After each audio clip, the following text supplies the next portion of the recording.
Okay, the next question is convert ratio to percentage. Now, as we discussed earlier, how to convert ratios to percentage was, first step was to convert it into fractions, and then the fractions would be multiplied with 100 to convert it into percentage form.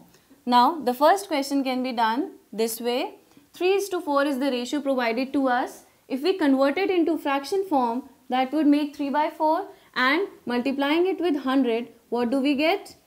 2 and 5, that makes 75%. Understood? Next part. Next question says you have to convert 2:3 into percentage form. First of all, the fraction for this would be 2/3 multiplied with 100 gives you 200/3. Now do not get confused that your percentage is also coming in the terms of fraction only. That's completely okay. You can leave your answer in this form, or if you want you can actually divide it and leave it in the whatever form comes. For example, let us try this out. 3 6s 18, 2 remainder, you carry down the 0, again 3 6s 18, you leave the remainder 2, make a point, add another 0, again 6. So it is going on, right? You can write your answer as this also, right? Both your answers will be correct. Now the next question. The third question asks you to convert the percentages back to ratios. Now how to do that? As we discussed, the percentage needed to be multiplied with the factor 1/100, and it could be converted into ratios directly, or first you can write the fraction for that and then put it into the ratio form. Let us try this. The first is 84%. Now to get rid of this percentage sign, we have to multiply it with 1/100. So we get 84/100. Now simplifying this further, 2 5s are 10 and 0, 2 4s are 8 and 2. Again further simplification gives us 21 and 25. So the ratio that you have now is 21:25. The next question, that is 128%. Again the same procedure, 128/100, and simplifying it further. 5 0, 6 and 4, 3 2, 2 and 5. That's the maximum simplification possible. So the ratio comes out to be 32:25. Moving on to the next part, next question that we have. The question says that 72% of 25 students are good in mathematics. How many are not good in mathematics?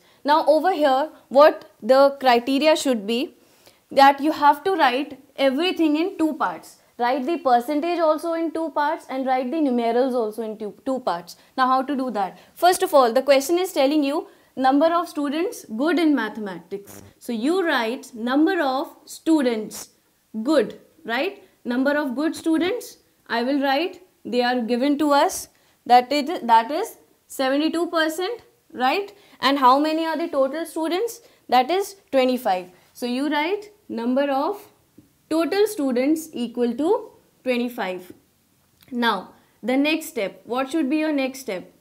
See, you already know that there are the 72% of 25 students are good students. The question is asking you about the number of bad students. Now can you tell me how much percent of the students will be coming under the category of not good students or bad students in maths?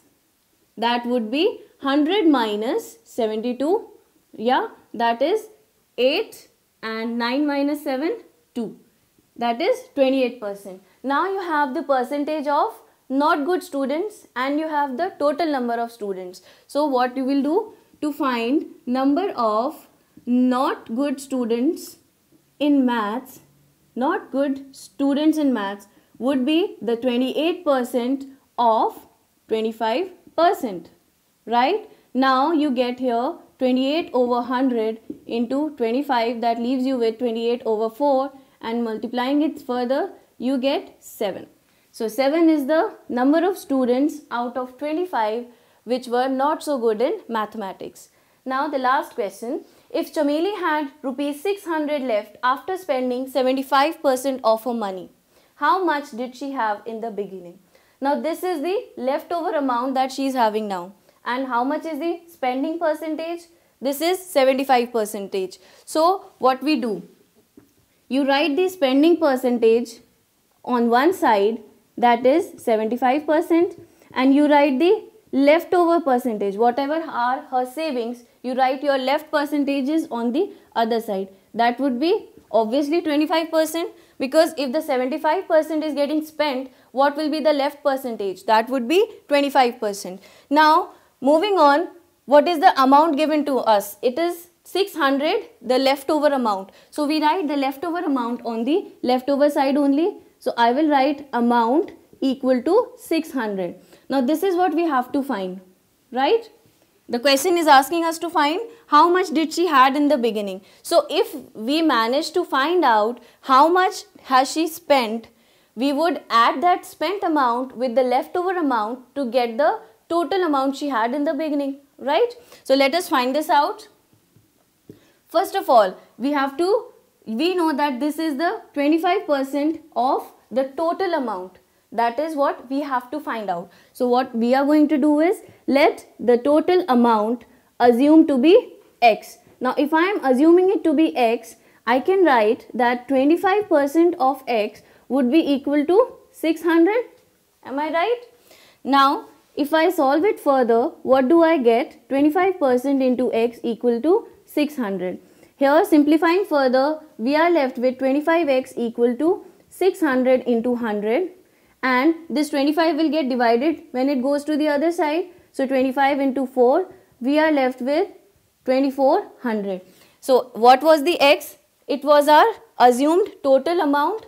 Therefore, the total amount that Chameli had in the beginning is rupees 2400 only.